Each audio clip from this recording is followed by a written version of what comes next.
These days, Marvel dominates the box office. Infinity War, Endgame, No Way Home, these tentpole projects of the MCU bring in billions of dollars during their theatrical runs. But that wasn't always the case. Before Robert Downey Jr. donned the red metallic Iron Man suit in 2008, Marvel movies were a hit-or-miss venture. For every huge success like Spider-Man 2, there was an equally epic failure like Elektra. The MCU owes a lot to the trials and errors of the films that came before it, and while many credit the Wesley Snipes-led Blade film series as paving the way for the biggest shared cinematic universe, the roots of the MCU can actually be traced back even earlier, to a strange little movie called Darkman. It's true that Blade was Marvel's first successful film adaptation, and saved the drowning company from a string of cinematic failures. Movies like Howard the Duck and the Dolph Lundgren Punisher film had stained Marvel's reputation, and soiled their image with cinema-going audiences. They struggled to find the right tone and style to connect with viewers. While Marvel was trying to figure things out, DC was putting out successful hits like Richard Donner's Superman and Tim Burton's Batman. Burton's vision of the Caped Crusader is an iconic one. It was a drastic turn from the goofy Adam West-led Batman series of the 60s. But prior to Burton giving us a dark and dreary look at the nightmarish Gotham City, there was another young, up-and-coming director throwing his hat into the ring for a chance to bring the world's greatest detective to the big screen: Sam Raimi. Fresh off the success of his Evil Dead sequel, The Evil Dead 2: Dead by Dawn, Raimi wanted to make a comic book film, a superhero adventure. He had two characters in mind to lead his next big project: Batman and the Shadow. There was only one problem: no studio wanted to allow him to make those movies. He couldn't get the green light. So what do you do when your dream is to make a superhero movie, but you can't get the rights to a superhero? Well,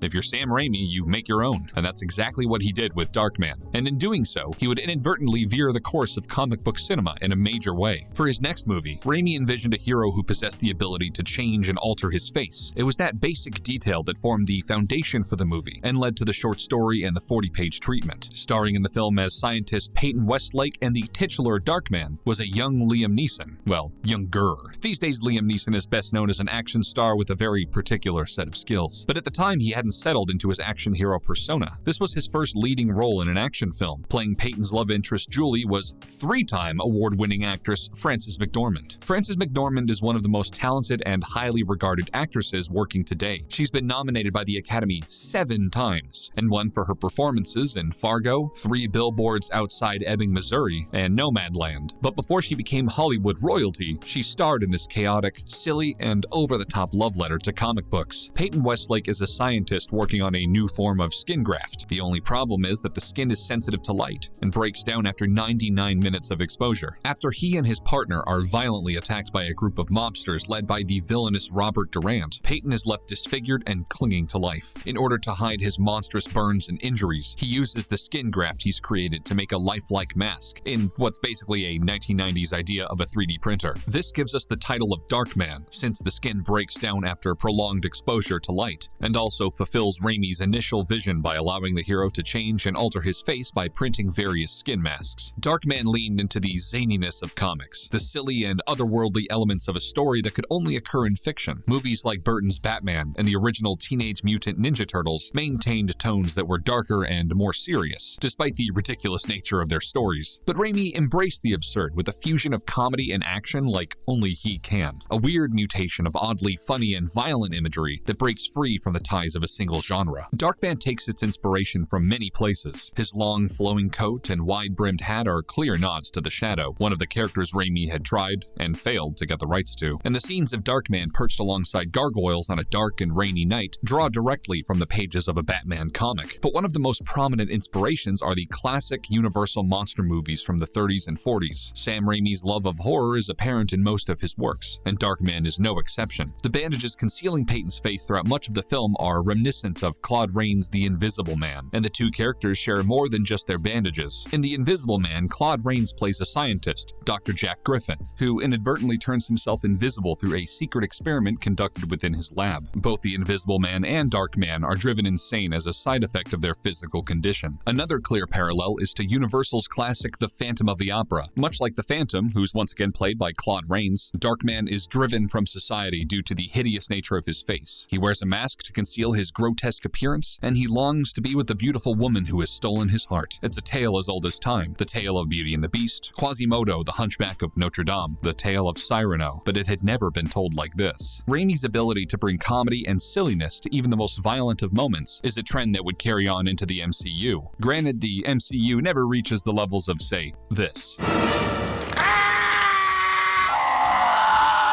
But Darkman makes one thing abundantly clear. It never takes itself too seriously. It's determined to have fun and dares audiences to come along for the ride. There are quick edits, spinning cameras, and zany sound effects, but not everybody liked that. Early test screenings of the film didn't go well, at all. According to Universal Studios, some test audiences rated Darkman as the worst movie they had ever seen. That's certainly not something a filmmaker wants to hear about their project. There were a lot of issues during the post-production that likely contributed to this. According to Raimi, the editor assigned by Universal wasn't following the storyboards. Raimi wasn't happy with the way the film was being pieced together. This conflict ultimately led to the editor having a nervous breakdown and leaving the project entirely. Despite all of this, the film went on to be a relative box office success and was relatively well received by critics. Renowned film critics Siskel and Ebert gave Darkman 2 thumbs up on their popular review program Siskel and Ebert at the Movies, and spoke of the film's originality, stylized vision, and interesting characters. The success of Darkman opened the door for films like Marvel's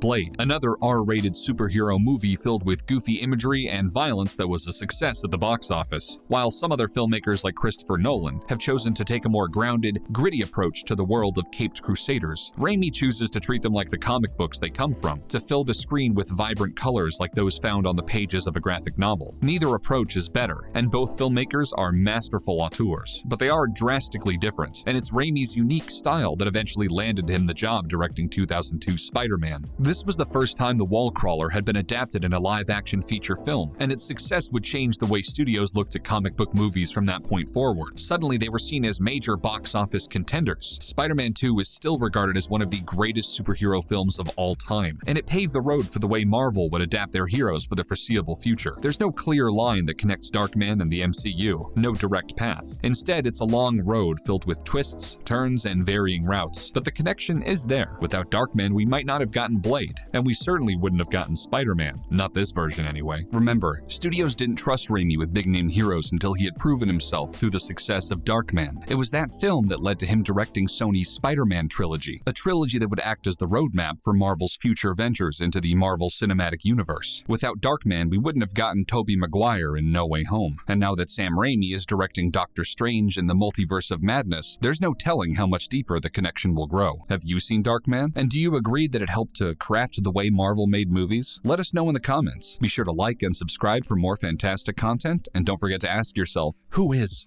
the Darkman?